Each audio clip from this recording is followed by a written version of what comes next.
Everyone, I'm Anita Huberman. I'm president of the Surrey Board of Trade. And are you ready to do business in 2024?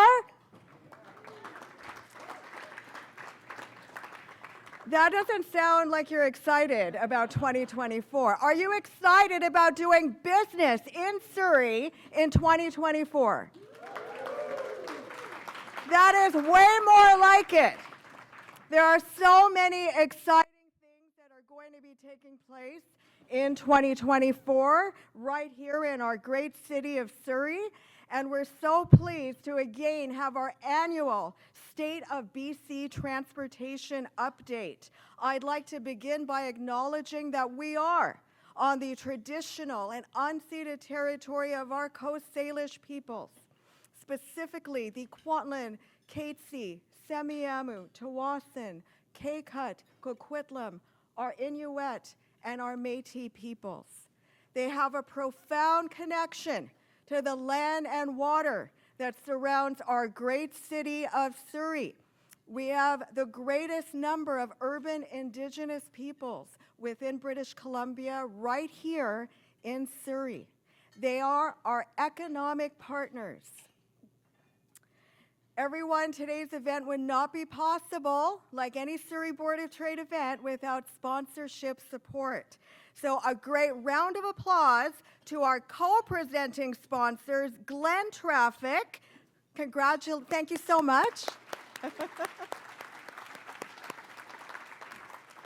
Glen Traffic is a subsidiary of the Glen Group of Companies. Thank you so much for your support. We really appreciate it. And thank you also, as always, the Vancouver Fraser Port Authority.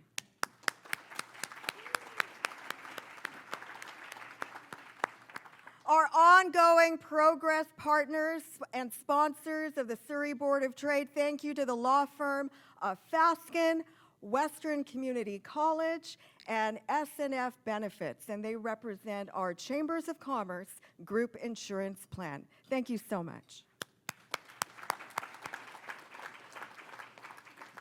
I'd like to welcome some of our government representatives in the audience today, and these following two individuals will be introduced more fully.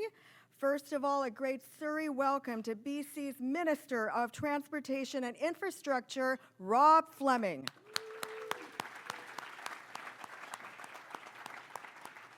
Our BC Minister of State for Infrastructure and Transit, Dan Coulter. Representing Ken Hardy, Member of Parliament for Fleetwood Port Keltis, Edward Wan.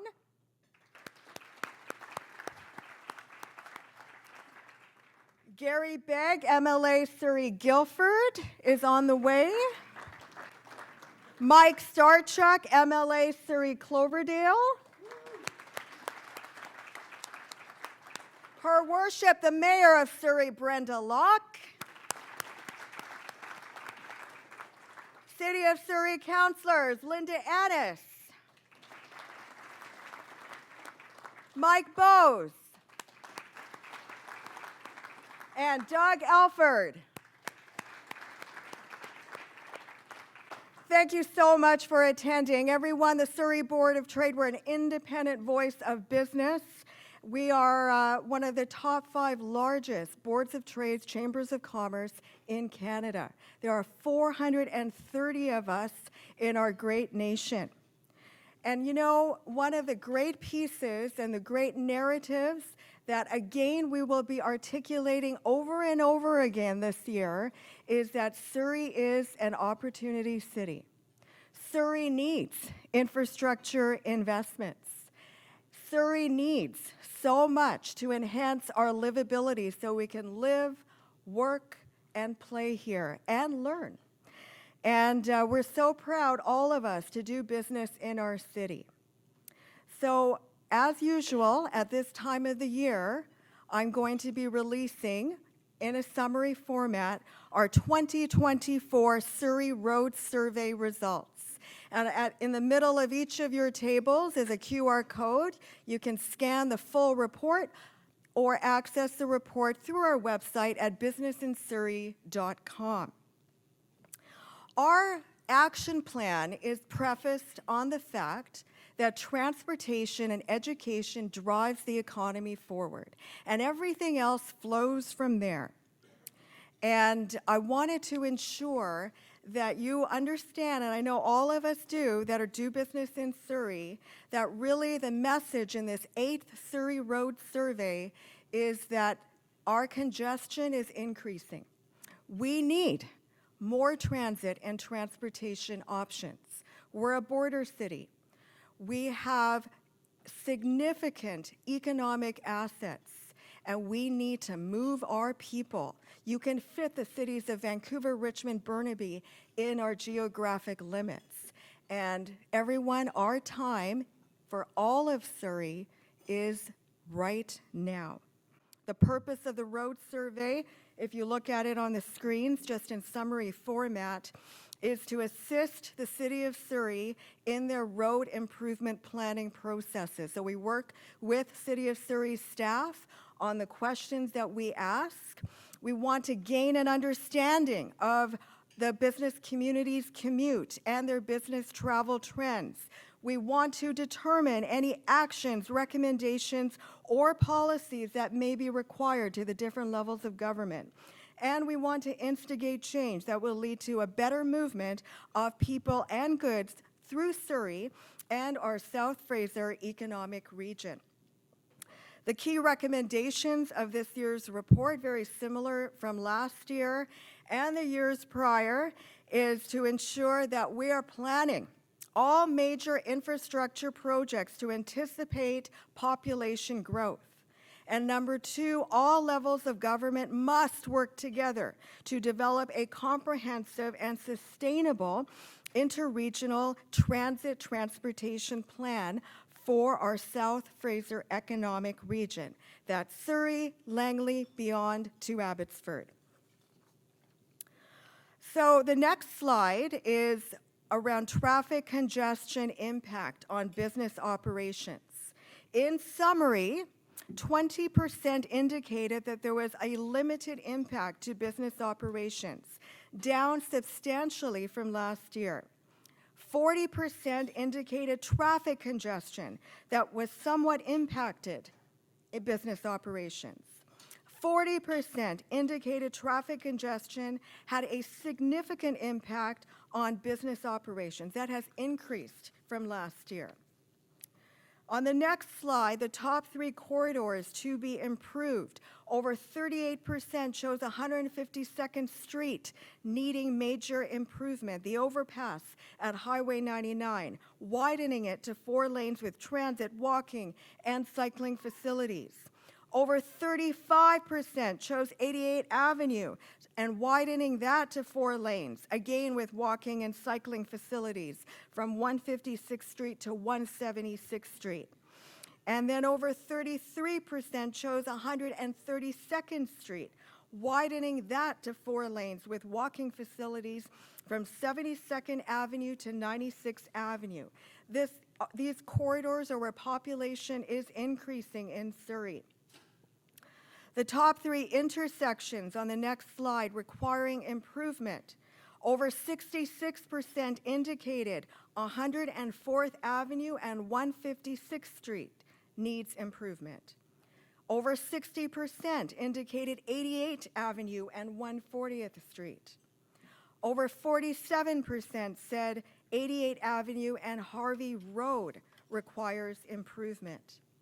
On the slide, requiring transit needs, over 58% of respondents stated that we need rapid transit on King George Boulevard from City Centre to Newton.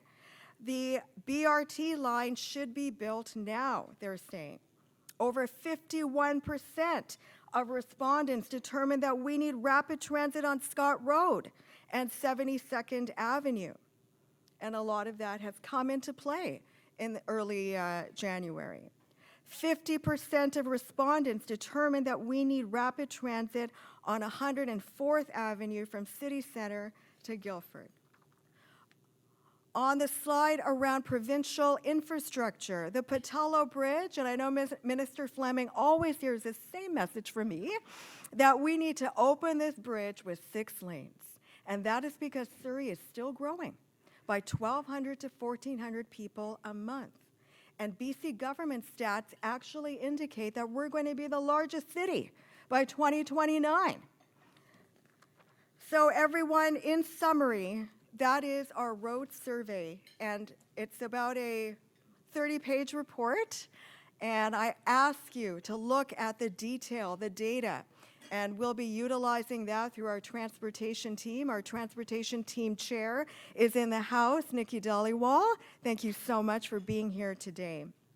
And now I would like to welcome Carmen Ortega, Manager, Government Relations at the Vancouver Fraser Port Authority, to introduce our first speaker for this afternoon.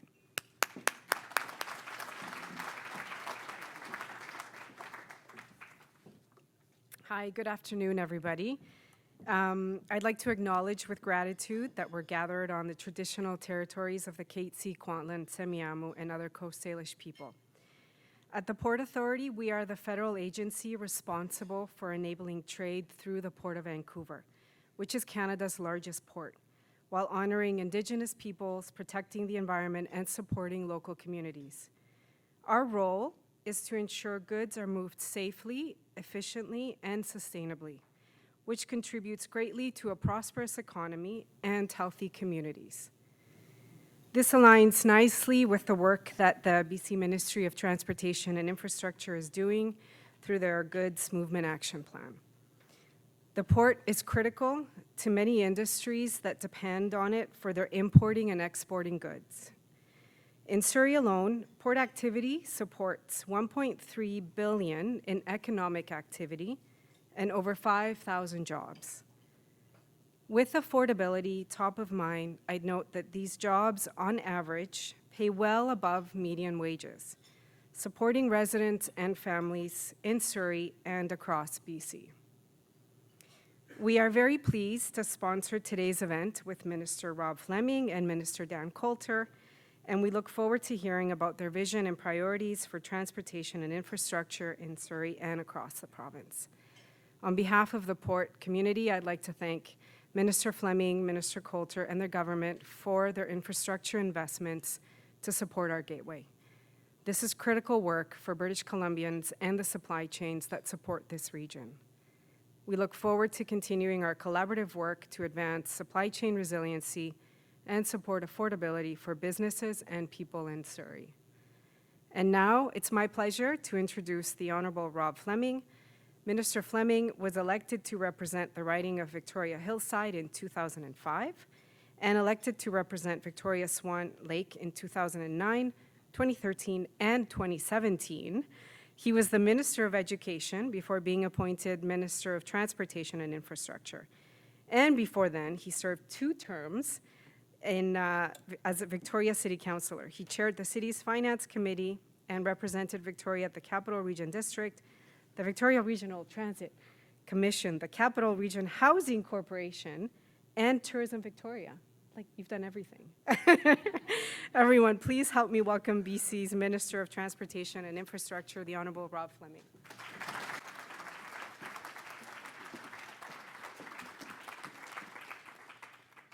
Thank you so much, Carmen, for that introduction, and thank you, Anita, for bringing us together again. I can't thank you enough for the work that you and your organization do to be a voice for business in Surrey, to be a voice for economic development in the most dynamic part of the province of BC. And I don't say that when I go to Chilliwack, Minister Coulter. So I'm being very sincere about how important Surrey's success is for British Columbia's success and increasingly for Canada's success.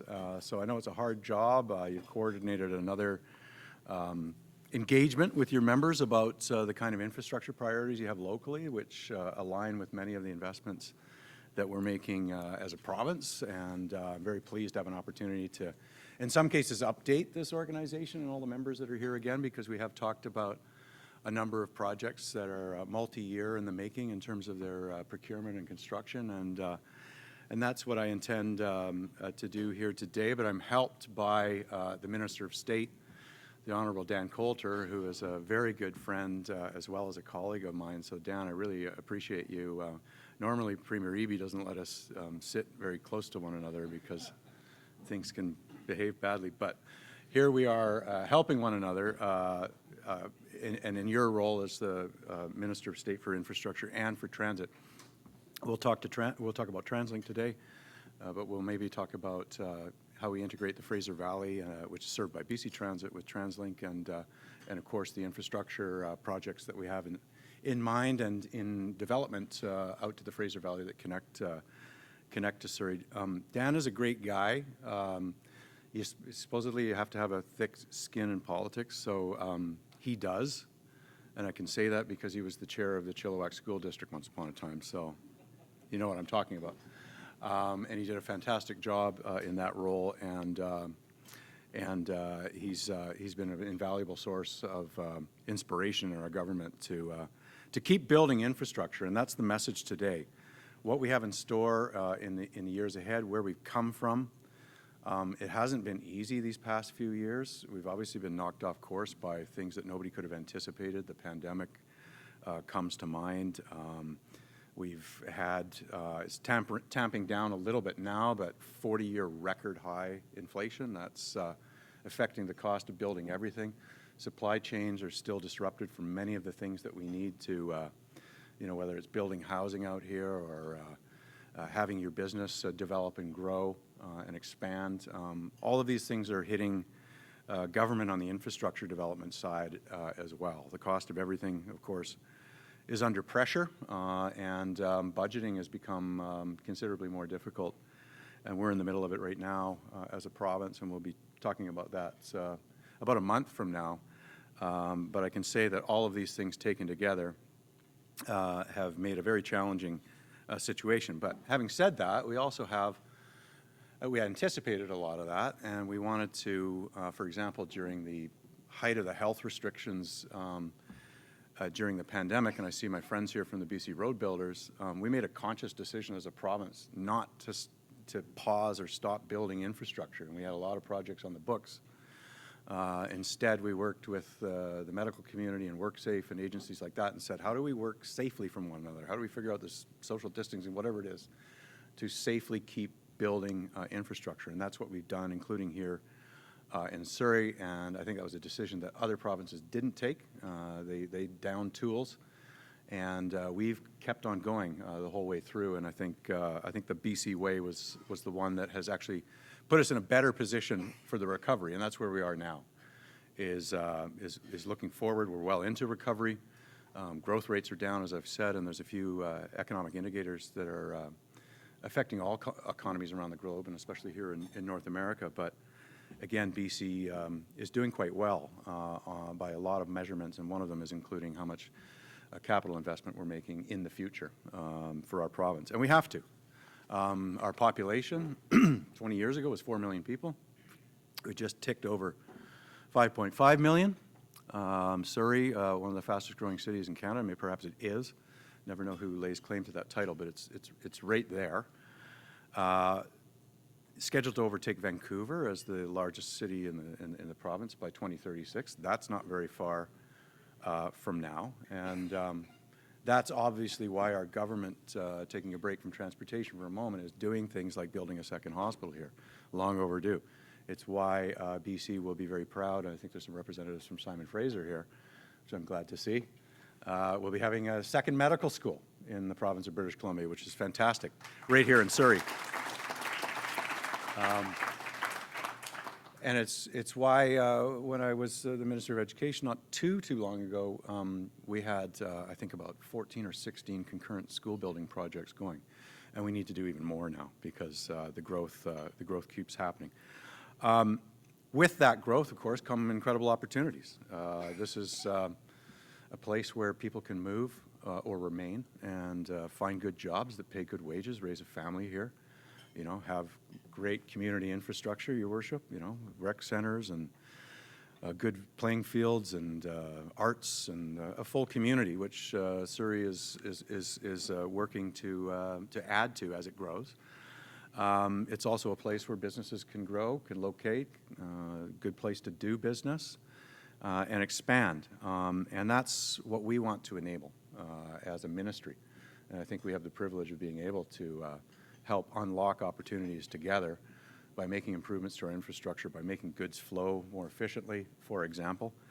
And we've got a lot of work to do because we are under pressure, because the growth has been relentless, and because to get out of that, we need to have a well-planned future that we develop together. And I think our government has made a very conscious choice in 2017 when we were sworn in that the best way to move ahead, actually, is to work very closely with municipalities on infrastructure projects like we've seen. And that wasn't always the case, and it's not always easy, because by doing that, by pledging to work collaboratively, you open yourself up to recognizing that you might have disagreements on some things.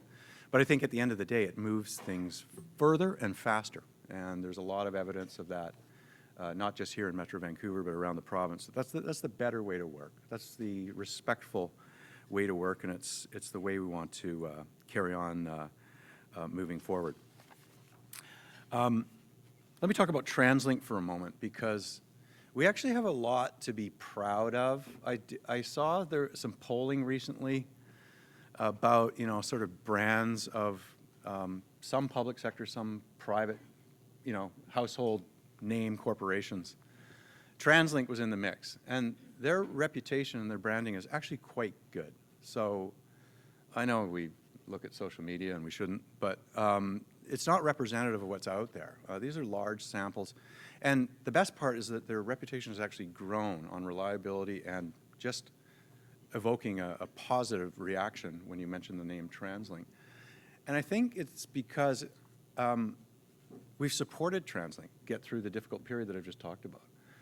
It's quite different than how transportation authorities were treated in other parts of the country. And I don't want to knock other provinces. Some of them, have higher levels of debt, faced more severe financial pressures perhaps than British Columbia, have less diversified economies, those sorts of things. But they made different choices on transit. Even just next door to us over the Rockies, if you look at Calgary and Edmonton, quite serious cuts. And we know that companies that downsized had a hard time attracting back, once the pandemic was over, whatever talent that they had to let go. And we didn't want to do that with public transit. We didn't do that. We advanced emergency funding in TransLink. Montreal, Toronto, they didn't do that. And so they're stuck at, if 2019 ridership numbers for transit systems is the benchmark before the pandemic, they're stuck at about 70% of ridership recovery. TransLink's at 95%, which is incredible. So there has been a dividend by making investment, by not cutting routes and services. And in fact, here south of the Fraser, we're much higher than 95%, aren't we, Your Worship? So that's why, for example, the R6 rapid bus was announced very recently, and it builds on the success of the R1 rapid bus, and there's going to be more of that in the future. But it did take money, including more recently this year. We had, I wish we had it again, but we had an incredible surplus last year. And one of the things we wanted to do was stabilize TransLink, knowing that we were going into some headwinds, all of us, and that we had the money now and available. So that $479 million to avoid service cuts, to be able to plan and grow for the service expansion that we need, was part of that, and that was designed for the current year we're in and next year as well. We also thought, now's a real good time coming out of the pandemic. I'm going to stop saying that word for a minute, but let's make transit free for kids 12 and under. Like, we got to grow a new generation of people who have positive attitudes to transit, use it. We got to make life more affordable for families, on the weekends, going to Science World or a sporting event or wherever they're going. And so we did that as well, and that has had millions and millions of free boardings by kids, often with their parents or teachers on field trips and those sorts of things. So it's about preserving the service, but also trying to get out there and attract new riders. So I pledged to work with TransLink on innovative pass programs with the employers in the room. I think we could do a lot better there. And when you look at the recovery, the prepaid monthly fare products haven't recovered as well as we would like, but we can work on that together. It wouldn't be a proper visit to Surrey if I didn't engage in a little bit of federal adversarialism. because while they have been a good partner in the early stages of the health emergency, they've kind of lost interest in the recovery phase. And they created a big splashy announcement some years ago called the Permanent Transit Fund. And it still hasn't contributed a single dollar to this region, and we'd like it to. And I know we align with the Surrey Board of Trade exactly on this. But the Permanent Transit Fund will not roll out anything until 2026. And we've got projects in the queue. We've got projects under construction right now. And we're trying to, all of us are trying to do more.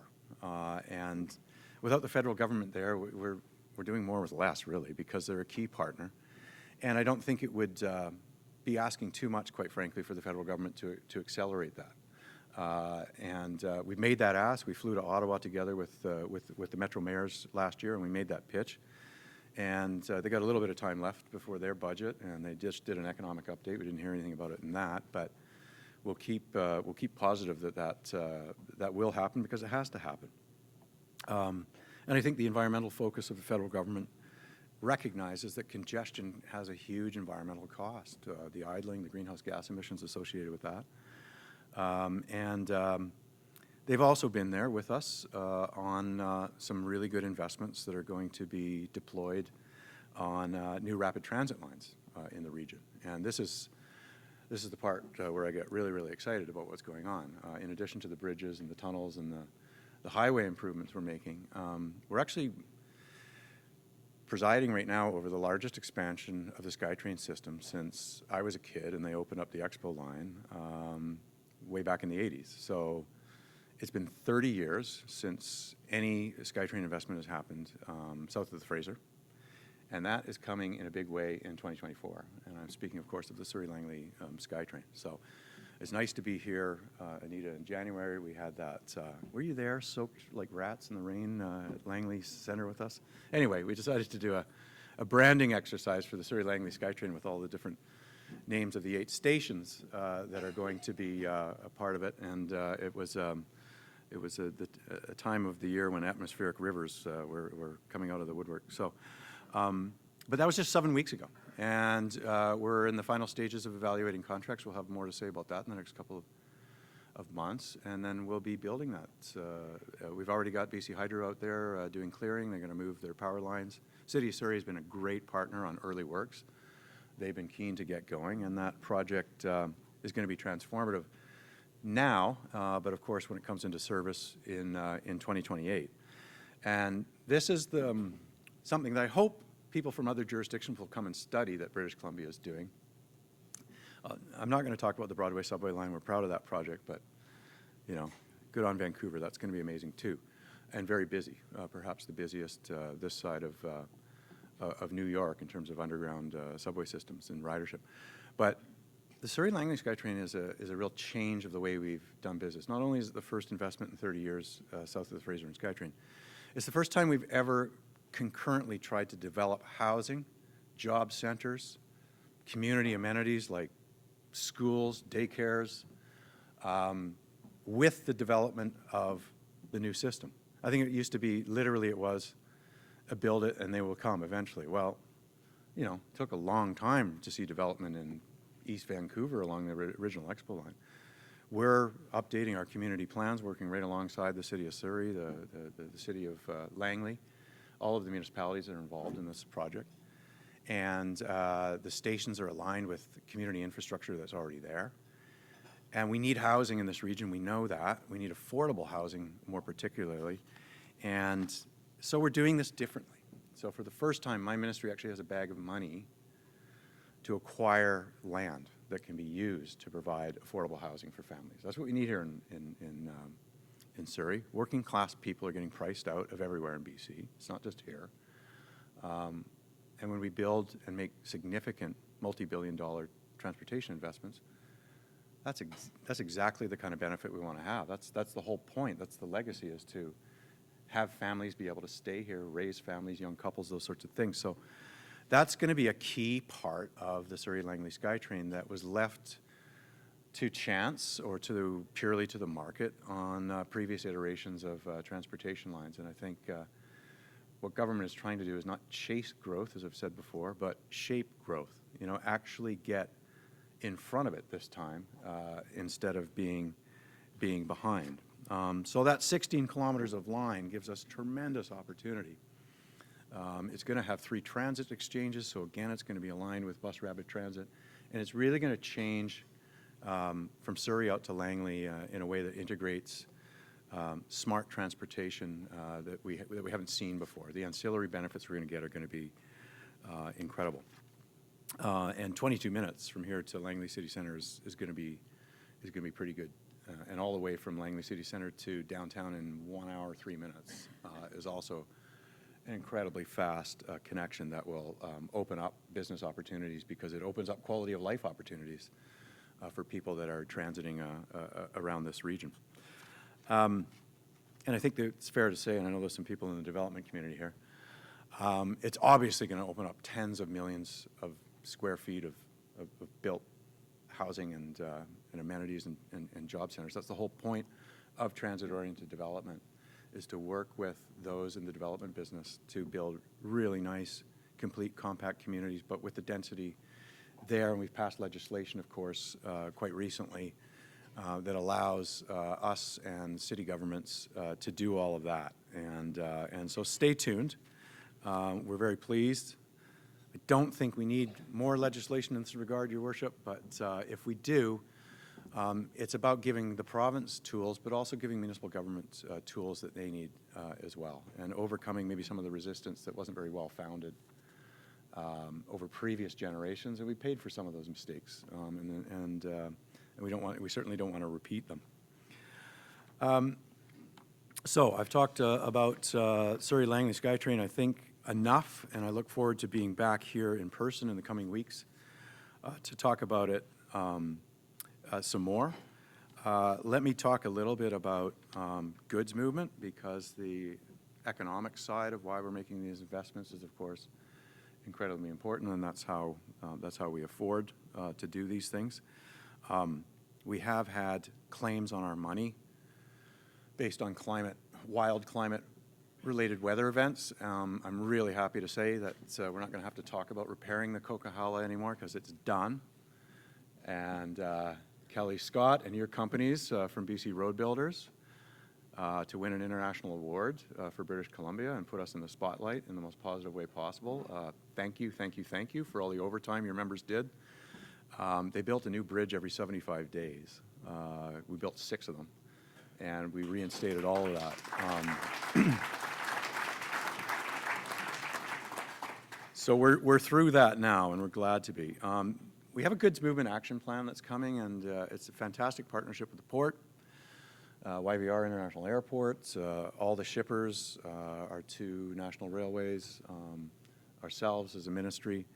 And it's been very intentional, and some of it actually was informed by losing all of your infrastructure all at once, as we did in the atmospheric rivers, and what kind of redundancies we need to make sure that we aren't, cut off from the rest of the country again, that we have other avenues to do. But it's also about building for the future. We got competition everywhere in the world, and we've done extremely well. But there's no room for complacency around, how strong our port has been, how the long runway of growth that it's enjoyed, and how important we are to the rest of Canada. So the federal government has also been at the table.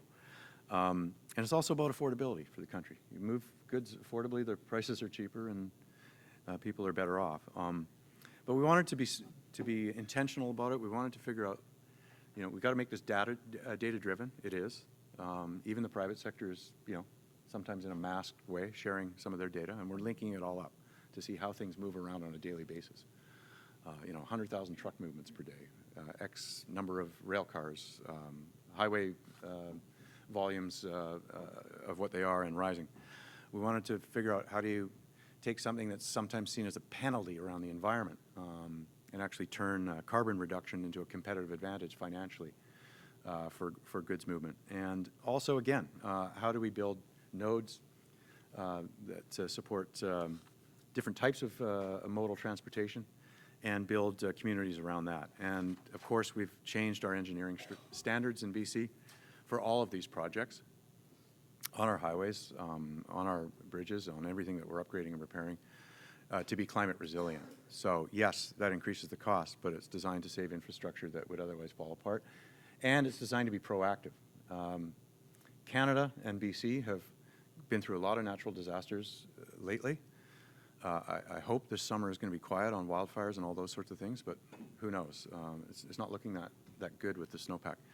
And it's never going to get better. And you can't hope with the changing of the seasons going forward.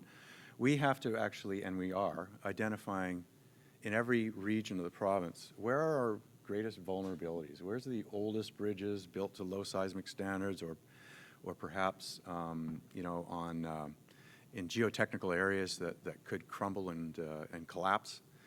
And we have to start to set aside, maybe it's 15% of our maintenance budgets, our construction capital budgets, towards proactively upgrading or strengthening infrastructure that could fail. Right now, we don't do a lot of that, and we wait for it to fail, and then we lose it, and then we pay a huge economic price for it. So you can't move too much of it too fast, but what we're trying to do in the goods movement strategy is make the case for being proactive, protecting our assets on a go-forward basis so that we don't lose use of them and pay an even bigger price. And that's a discussion with, again, with the federal government. We keep saying, you guys are a great national insurance program when disasters happen. Well, they're not that great. It takes years to get paid, but you should switch a little bit towards avoiding all of that. And I think based on the experience in the Maritimes and in Quebec and Ontario and not just BC, they're starting to think that's a good idea. Let me get closer to the end here and say how proud I am that the federal government, having said all that just now, is actually interested in what we're doing here in this goods movement action plan. And the proof of that was just last week, and I want to congratulate YVR, but they secured a national trade corridors investment of $74 million to increase cargo capacity. This is high value exports and imports in the cargo business that will be at Vancouver International Airport. And again, to the CEO and the board of YVR, that's an awesome investment, and it's going to support so many businesses and jobs and open up markets. And we need to build on that for the bigger things that we're doing.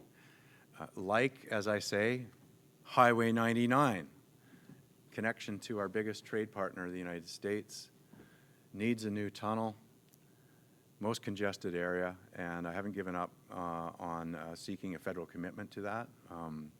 Quebec and Ontario received similar large, nationally significant infrastructure grants for projects like that. So to the members of Parliament in the room, sorry to be a broken record, but we really do want to have that partnership, because every dollar BC gets from the federal government in partnership for any piece of infrastructure, we're going to reinvest in more infrastructure.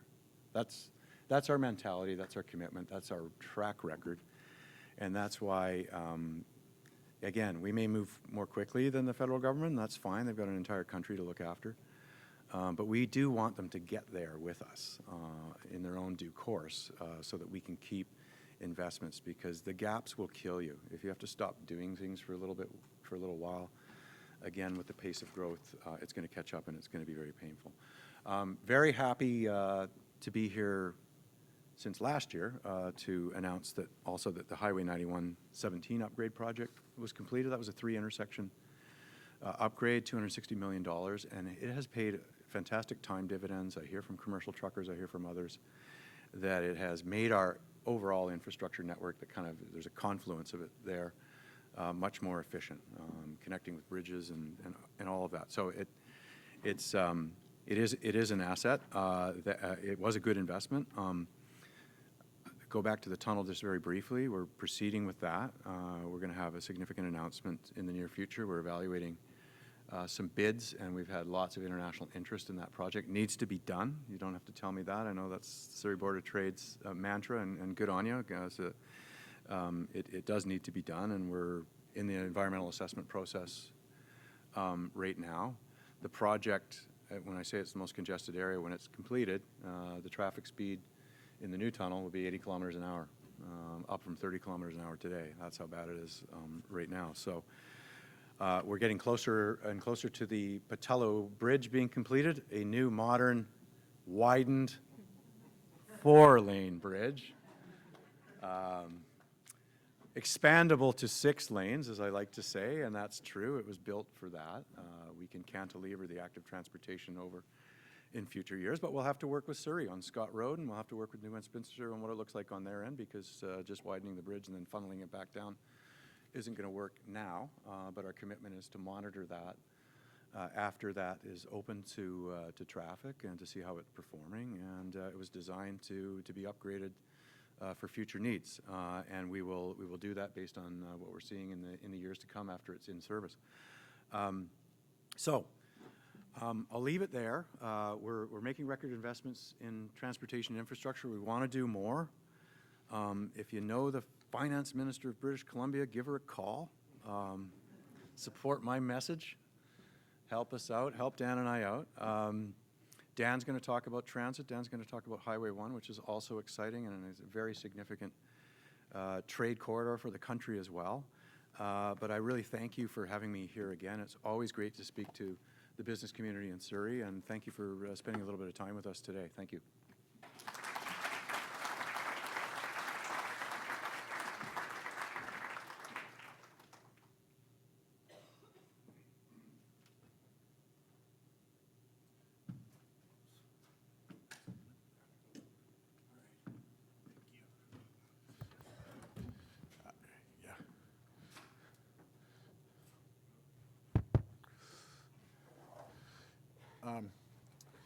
Yeah, so thank you very much, Minister. I really appreciate the introduction up front. I thought the Premier just didn't sit us together, so we had less time to conspire on infrastructure projects. And thank you, Anita, and thank you to the Board of Trade for having us here today. We really appreciate it. So as a resident of Chilliwack who works in Victoria, I spend my fair share of time on Highway 1 through the Fraser Valley. I know how frustrating it could be. I also worked in Vancouver for a number of years, where I worked out that I spent 35 days a year in my car, most of that was on Highway 1. So I listened to a lot of podcasts. So you need suggestions, I have many. And I know firsthand how important the corridor is to the economy of the Lower Mainland as well as the rest of the province, and in fact the entire country. I hear from many of the manufacturers and business people and farmers and stuff in my area. Once where they were able to send 3 trucks a day down the freeway, a truck was able to make 3 trips in a day. They're now down to 2, and pretty close on many days down to 1. So we know that over $65 billion in goods move along this corridor on an annual basis, whether it's goods and supplies coming here from elsewhere in Canada or products and raw materials heading from the Lower Mainland to markets on the other side of the Rockies. Highway 1 plays a critical role in our economy, and I know it's a huge trade link for many businesses represented here today. That's why our government, we're prioritizing improvements to this critical corridor. As we press ahead with our multi-year Fraser Valley Highway 1 corridor improvement project, we're going to do everything possible to ensure these improvements continue at a quick pace, while also making sure that the highway can withstand any extreme weather events in the future. So we've expanded this program to include a 4th phase through the Sumas Prairie toward Chilliwack that will be better, stronger, and more resilient to the very real challenges we face from climate change. I know Kelly Scott and the road builders will be happy about that. Minister Fleming briefly mentioned the devastating flooding arising from the atmospheric river event in 2021. People in the Fraser Valley had a front row seat to this as a good stretch of Highway 1 on the east side of Abbotsford lay underwater. I know this event was especially traumatic for many farmers in my community who were able to evacuate their livestock, but also many farmers lost their livestock. And I don't know if you know about chicken farms, but chickens take about 6 weeks to go from small to big enough to slaughter. And after that 6 weeks, they start having heart attacks. So this is the truth. So many farmers lost entire barns of chickens, as well as many farmers had to dump their milk during that time and getting feed in. They were helicoptering feed in. So it was very traumatic to the people of Chilliwack, but as well, it's a nationally significant piece of infrastructure that was cut off for weeks, and we can't have this. So that's why our government, through our ministry, is doing everything to expand the highway through the Sumas Prairie, and it'll align with flood mitigation work being undertaken by First Nations, local government, the province, and the federal government. Over the past year, work has progressed on widening the highway to accommodate sustainable transportation to build better, more accessible interchanges and help traffic flow more efficiently. So construction is well underway on the project to widen the highway between 216th and 264th. The first part of that is the Glover, I guess it's an overpass there. And many of you will have noticed that, and it's coming to completion shortly. In November, we announced another $2.3 billion for work between 264th and Mount Lehman Road, with advanced work like tree clearing, one of my favorite things to see, soil removal and preloading of soil already underway all the way to Highway 11. The announcement also includes a new 264th interchange, which is in procurement, and the 264th interchange is a priority upgrade that will improve safety and capacity, as well as unlock economic potential by better serving the Gloucester Industrial Park and providing access to the Highway 13 border crossing. Expanding Highway 1 is much more than simply adding more travel lanes. Rather, it is about broadening and making the travel experience better.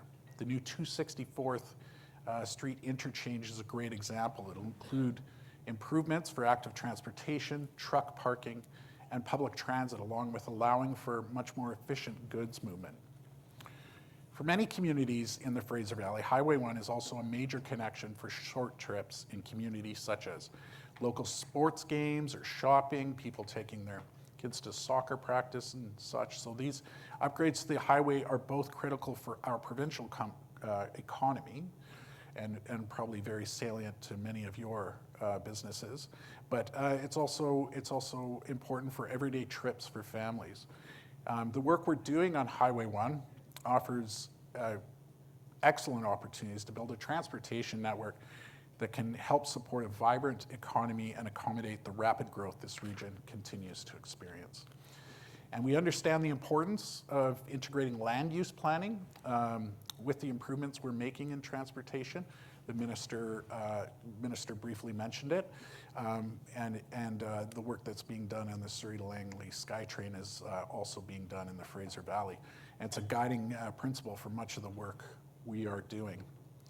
So as part of our goods movement action plan, we are looking for opportunities to connect industrial lands to our trade corridors along Highway 1 and elsewhere in the Fraser Valley to encourage economic growth, benefit from trade, enabling opportunities, and identifying future locations for transit-oriented development.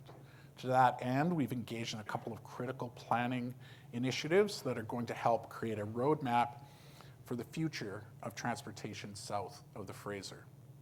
In October, we launched the South Mission Integrated Transportation Planning Study to identify improvements that will increase the effectiveness of transportation and land use in Mission and the surrounding region. On a broader level, we recognize that rapid growth and rising congestion have highlighted the need for various levels of government to align their long-term planning efforts with each other. In response, our ministry is working with local governments, transit agencies, and First Nations to develop a shared transportation vision for the Fraser Valley and establish how we want to work together to achieve that vision. This process will allow us to identify priority actions and a shared path forward for future planning, programs, projects, and ultimately investments throughout the Fraser Valley. As Minister Fleming mentioned, we're spending record amounts on transit infrastructure. We share the Surrey Board of Trade's conviction that moving people and goods around the Lower Mainland in an effective and timely manner is key to ensuring the success of the region's economy. At the same time, we're not undertaking these projects in a vacuum. We know this region will continue to grow, and it's our job as government to provide the infrastructure to support that growth. We see long-term transportation planning as the foundation of community building. And smart forward-thinking planning today is the key to create the vibrant, connected, prosperous communities of tomorrow, as the minister so eloquently laid out. So with that, I'd love to thank Anita and love to thank the rest of the Surrey Board of Trade for having me here today. I really, we really appreciate being able to let you know about the work that we're doing in the provincial government. So thanks, Anita.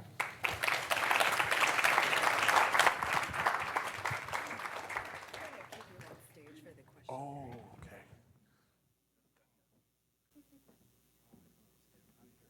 Thank you so much, Minister Coulter and Minister Fleming.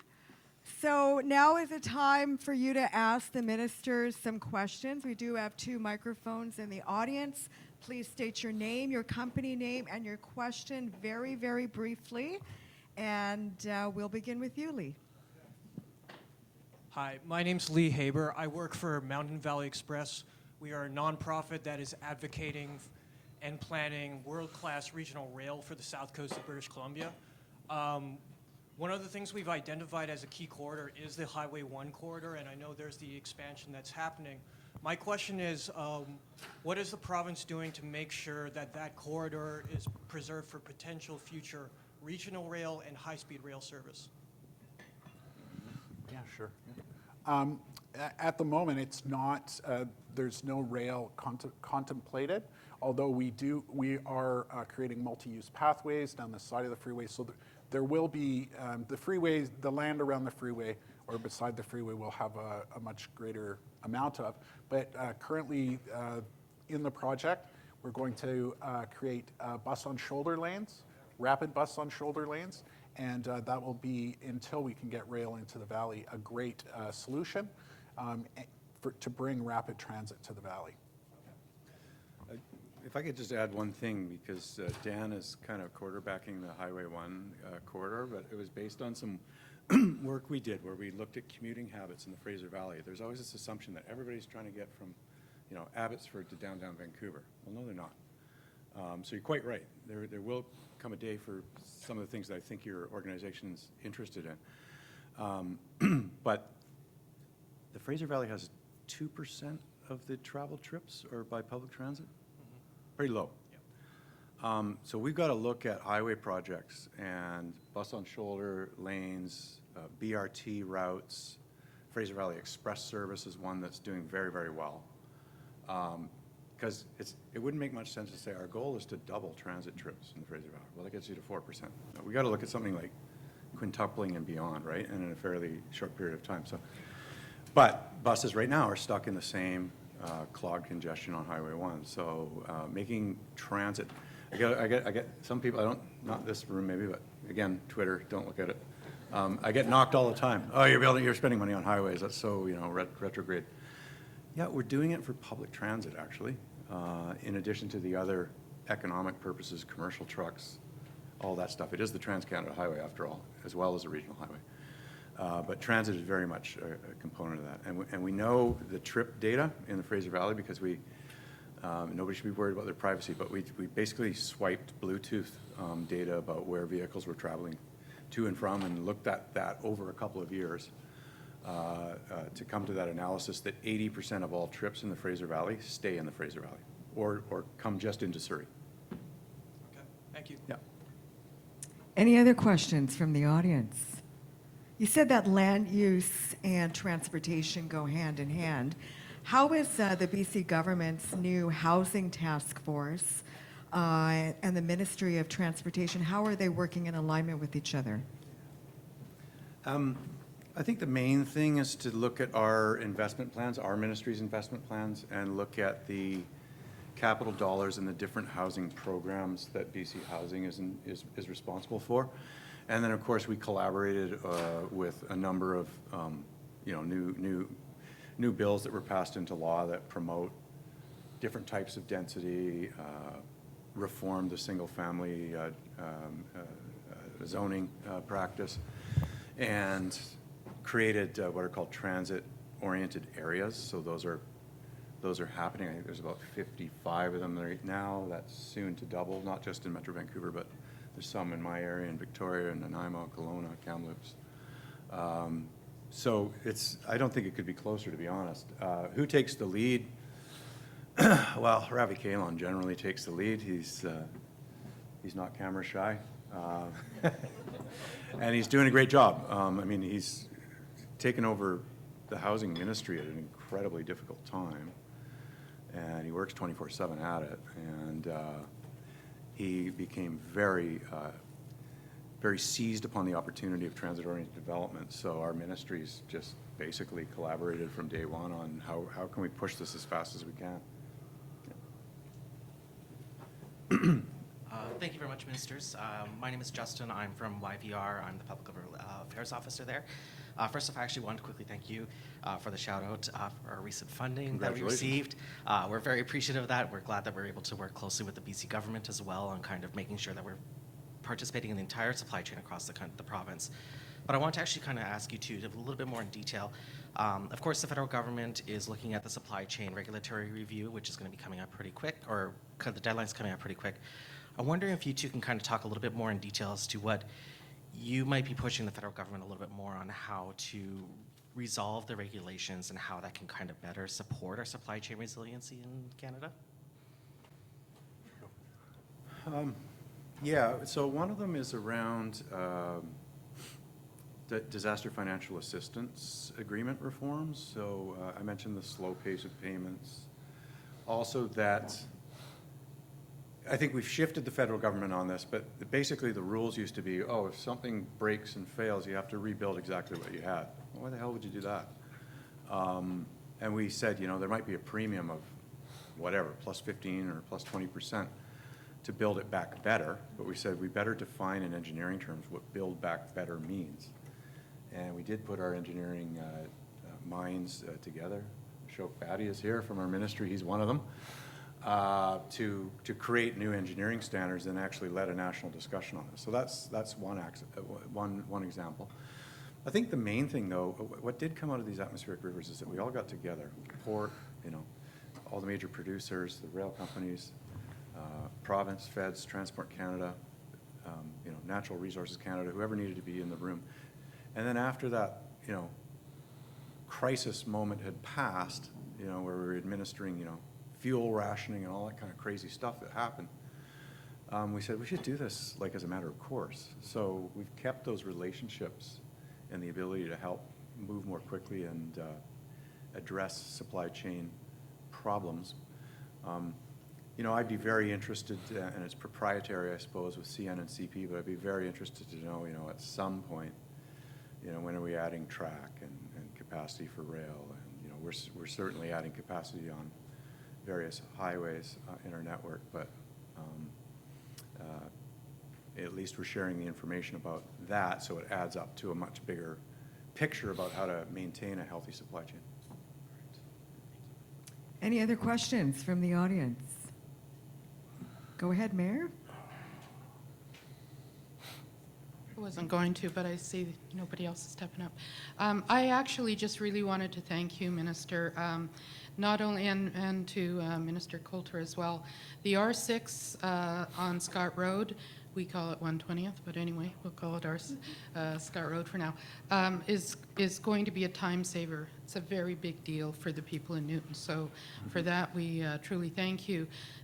We are in Surrey so ready, so excited to get SkyTrain going through to Langley. So, we're really looking forward to that, and for sure, Surrey is doing our level best to get that moving, and that's going to have so many openings all the way through to including the new hospital in Cloverdale. So those are really important piece of infrastructure for us in Surrey. So I just want to thank you, Minister.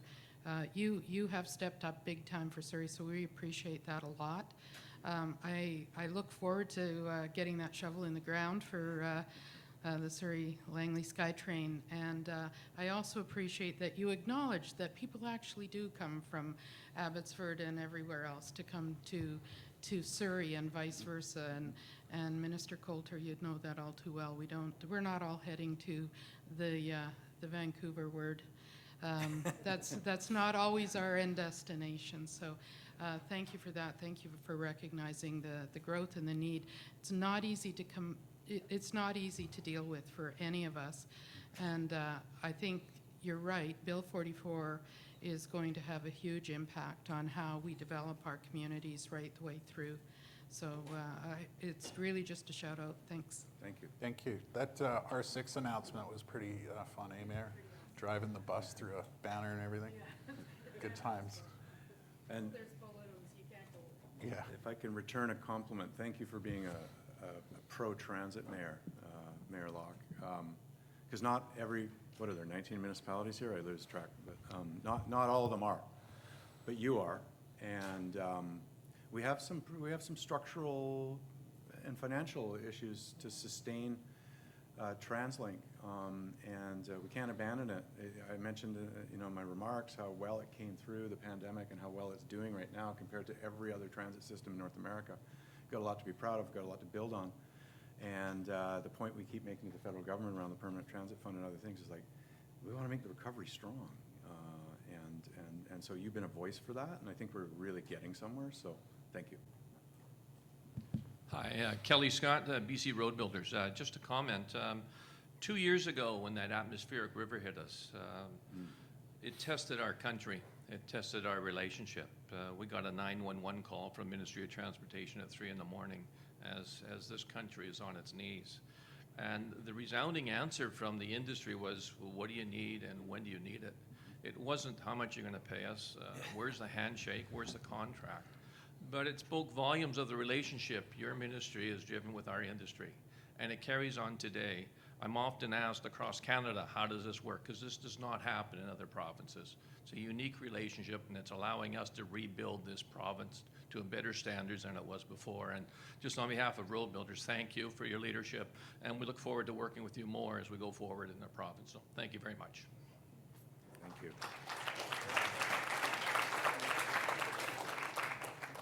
Ministers, my final question to you I is... was just going to say, it's nice to have the road builders and the ship builders right next to each other here.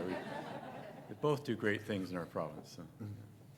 Surrey is a border city. Tell us your priorities around transportation movement in the Cascadia Economic Corridor. Yeah, well, a couple things there. I guess we're pleased that the Biden administration has moved forward a little bit on U.S. high-speed rail in the Cascadia Corridor. Wasn't quite what we were expecting, but there are some planning dollars. I mean, this is a late 2030s project, let's be honest, in terms of the amount of work that it will take to get us there. Probably, or mid-2030s would be nice. And BC has an MOU with Washington State and Oregon State to keep moving that forward, and working with the private sector and others. I think that's tremendously exciting, and there's lots of high-speed rail projects around the world that are going to, I think, speak to those benefits, including in other parts of the United States, like Texas and California.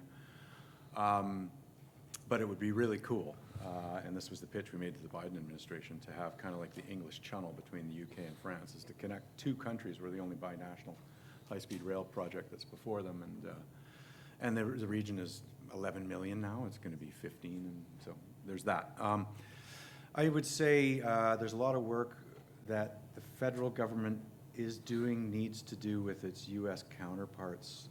CBSA is not bad on making the border more efficient right now. They've recovered to a certain extent. U.S. Customs and Border Patrol is quite slow, and we've seen the data on that, and that has a cost to it.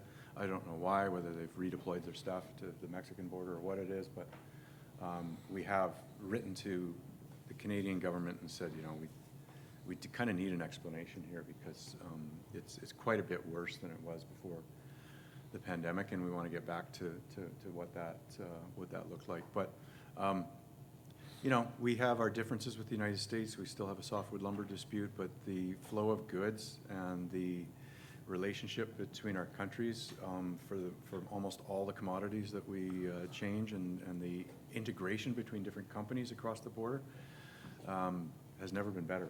So I think we're in pretty good shape on the whole. Go ahead. Thank you. Nav Malhotra, Business Manager of the Laborers Union, Local 1611. I just want to say, it's not a question, but I want to thank Mr. Fleming and Mr. Coulter for the great work you and the government has done.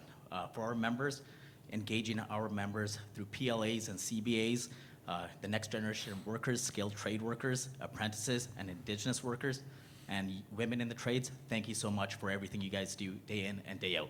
Thank you. Much appreciated. Thank you. Thank you. Appreciate that. And on that note, we're going to conclude the question period from the audience. And thank you so much again for your annual address to Surrey and to the Surrey Board of Trade. And a round of applause to Minister Fleming and Minister Coulter. Thank you.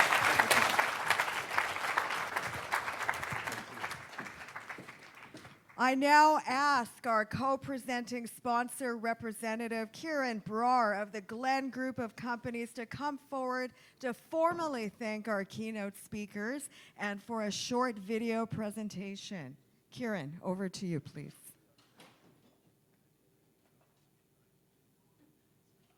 A round of applause for Kieran.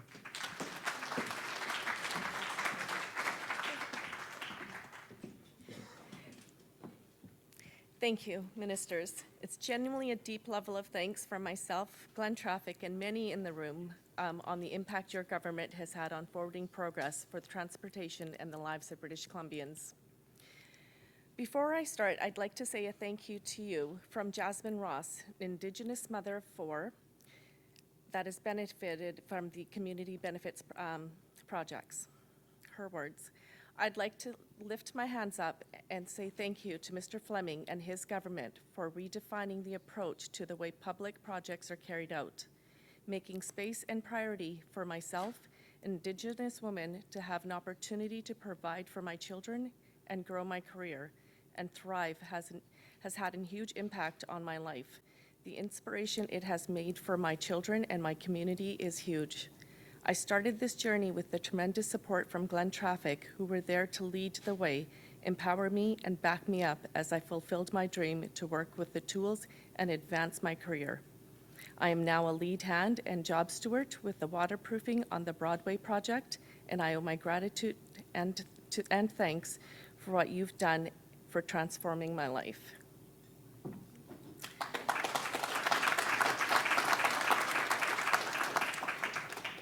With that, I'd like to introduce you to Glen Traffic, belonging to Glen Group of Companies. Welcome to Glen Group, a dynamic force shaping industries across Canada with a powerhouse of diverse companies. Our commitment to safety, integrity, and social responsibility is the heart of our endeavors. Every step we take is about igniting a positive difference and growing lasting relationships. Join us as we take you on a journey into our world. Cara Security, your unwavering security ally. Our highly trained professionals are vigilant custodians, securing businesses and individuals with unmatched precision. Glen Recruiters, connecting talent with opportunity. We go beyond filling positions. We forge partnerships to be a pillar for growing organizations. Glen Homes, crafting enduring spaces that reflect your aspirations, transforming residential and commercial spaces one dream at a time. Your vision brought to life. Glen Real Estate, your dedicated team of real estate agents, a force behind buyers' quests for the ideal home or strategic investments. Glen Training School, where knowledge crafts skilled professional, preparing individuals for success in various fields. Glen Traffic, where safety is woven into every road we touch. With our expert team and customized solutions, we redefine the rhythm of traffic management. Our participation in key infrastructure projects ensures we are adaptable to provide exceptional solutions for every project. From planning to execution, we're the first ones on the road and the last ones off. Our presence, along with our Indigenous partnerships, is felt in many corners of the community, reflecting our commitment to diverse and integrated solutions. In all that we do, Glen Group strives to be your trusted partner, a source of innovative solutions, and a contributor to progress. We are grateful for the opportunity to build a brighter future alongside you. We are Glen Group, your partner forever.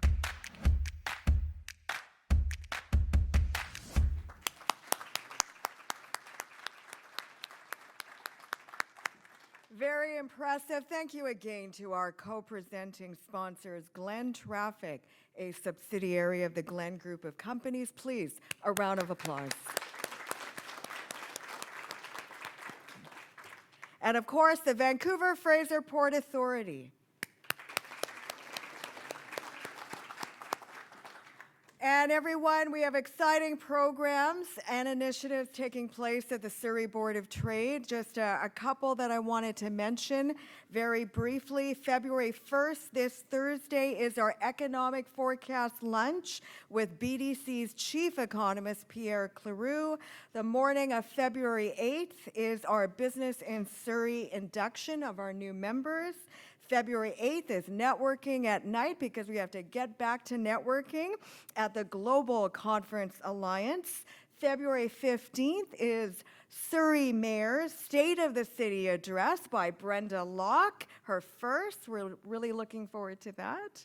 And on February 21st is an in-person Impact Digital Learning Lab, Beyond Handshakes, Modern Strategies for Effective Networking. And we have some amazing global trips, trade missions planned this year as well. In March, we're going to Taiwan. In May, we're going to Ireland. And this fall, we're going to Mexico. So stay tuned for more details on that. And everyone, make it a great business day. Thank you.